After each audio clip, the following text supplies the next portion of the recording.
हमारी पार्टी इस बात के कायल है कि जो एक देश एक चुनाव होना चाहिए। तो उस तरह से आगे की बात है, अभी इस चुनाव भर कोई बातें ऐसी नहीं आएगी। जो भी होगा आगे इस पर कानून बनेंगे और बहुत प्रचारित बातें होंगी, तो फिर ऐसा होगा।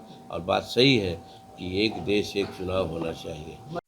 हो सकता है कि बहन और बहनोई की भी पार्टी भी कर सकते हैं और भाई और भौजाई की भी पार्टी कर सकते हैं। जिनका कोई ठौरे ठिकाना नहीं है कि क्या बोल देंगे, तो फिर ये बोल रहे हैं उसमें तवज्जो क्या देना है।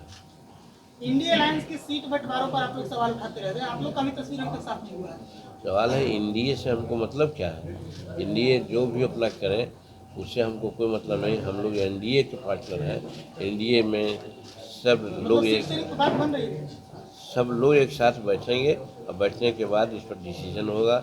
यहाँ जो भी डिसीजन होगा सब में मान्य होगा और ठीक ढंग से हम लोग चुनाव लड़ेंगे, जिससे कि हम लोग 400 के 400 सीट झोला में दे दें नरेंद्र भाई मोदी। देखिए कम्युनिकेशन गैप है यहाँ पर।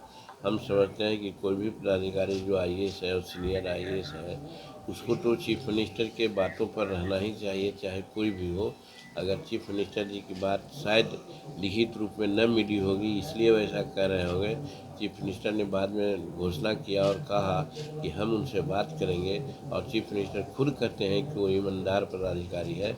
ईमानदार पदाधिकारी से कहीं कुछ बातें अगर हो गई है तो बातचीत में समझा दिया जाएगा, और फिर जो चीफ मिनिस्टर ने कहा है वही बात होगी कि 10 बजे से बच्चे लोग आवेंगे और 9:45 में टीचर लोग आवेंगे। छोड़ेंगे बच्चे 5 बजे और वो जो टीचर हैं वो 5 बजे से 15 मिनट छोड़ेंगे। सभा विधानसभा का चुनाव एक साथ कराना चाहते हैं। एनडीए के साथ डील हुआ था गठबंधन के समय। देखिए, तेजस्वी प्रसाद जब मंत्रिमंडल से बाहर निकल गए हैं तो कुछ भी बोल सकते हैं। नीतीश कुमार बोलते हैं, संजय झा बोले हैं, उस बात को भी आप देखिए कि किसी भी परिस्थिति में मध्यावधि चुनाव के लिए यानी कि असेंबली के चुनाव के लिए हम लोग तैयार नहीं हैं। समय पर यहाँ हम चुनाव कराएंगे। तो जब वो निकल गए हैं बाहर, अपने वैसे जनता को जो उनकी बात को समझने का कोशिश करता है उनको समझा रहे हैं। असंवैधानिक बात जैसा कि पहले की चर्चा मैंने किया, तो वो भी समझा रहे हैं, ये भी समझा रहे हैं। ये गलत बात है। नीतीश कुमार जी का इशारा है, ठीक समय पर असेंबली का चुनाव होगा।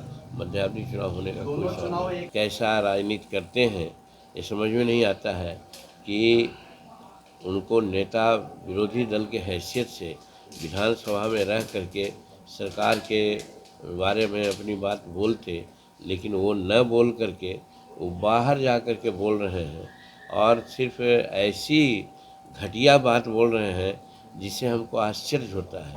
आश्चर्य ये होता है कि किसी भी मंत्रिमंडल का कोई मंत्री का बहुत बड़ा योगदान नहीं होता है काम में, डिसीजन में, होता है मुख्यमंत्री का। और ये 17 महीना में मान के चल रहे थे कि लगता है मुख्यमंत्री यही थे, इसीलिए कुछ इस तरह की बातें वो कर रहे हैं और लोगों को समझाने का बात कर रहे हैं। तो हम समझते हैं कि बिहार की जनता राजनीतिक रूप में एकदम पटु हो गई है, इसलिए उनकी बात का कोई भरोसा नहीं करेगा। लेकिन तो भी हम लोग इस बात की चर्चा करेंगे अपने कार्यकर्ताओं के साथ कि ये असंवैधानिक बात बोल रहे हैं। कोई मंत्री कैसे कर सकता है जब मुख्यमंत्री का सहयोग न मिलेगा, उसकी स्वीकृति नहीं मिलेगी। लेकिन ये कर रहे हैं, कुछ ही ढंग से बोल रहे हैं जैसे नीतीश कुमार कुछ थे ही नहीं थे, मुख्यमंत्री थे ही नहीं थे, सब कुछ थे तेजस्वी प्रसाद ही, और इसी चीज़ को लोगों में कह रहे हैं। तो हमको तो लगता है या तो राजनीतिक संवैधानिक ज्ञान नहीं है, या नहीं तो इतना मन में अभिमान हो गया है जिसके चलते सारी बातें बोल रहे हैं। तो हम समझते हैं ये बात सब कोई नहीं समझेगा। हो सकता है उनके कुछ लोग होते हैं जो गलत बात को भी समझ जाते हैं, तो वो लोग समझेंगे। लेकिन भारत के बिहार के जितने भी कार्यकर्ता हैं और जो वोटर्स हैं वो इस बात को समझते हैं कि कोई भी मंत्रिमंडल में डिसीजन होता है उसका नायक चीफ मिनिस्टर होता है, न कि कोई मिनिस्टर होता है। और डिप्टी चीफ मिनिस्टर का कोई संवैधानिक पद नहीं है, बावजूद उसको ये कहते हैं कि हमने वैसा किया। तो हम समझते हैं ये उचित नहीं है। इन बातों का भी खुलासा करेंगे। इन्हीं बातों के लिए हम लोग कल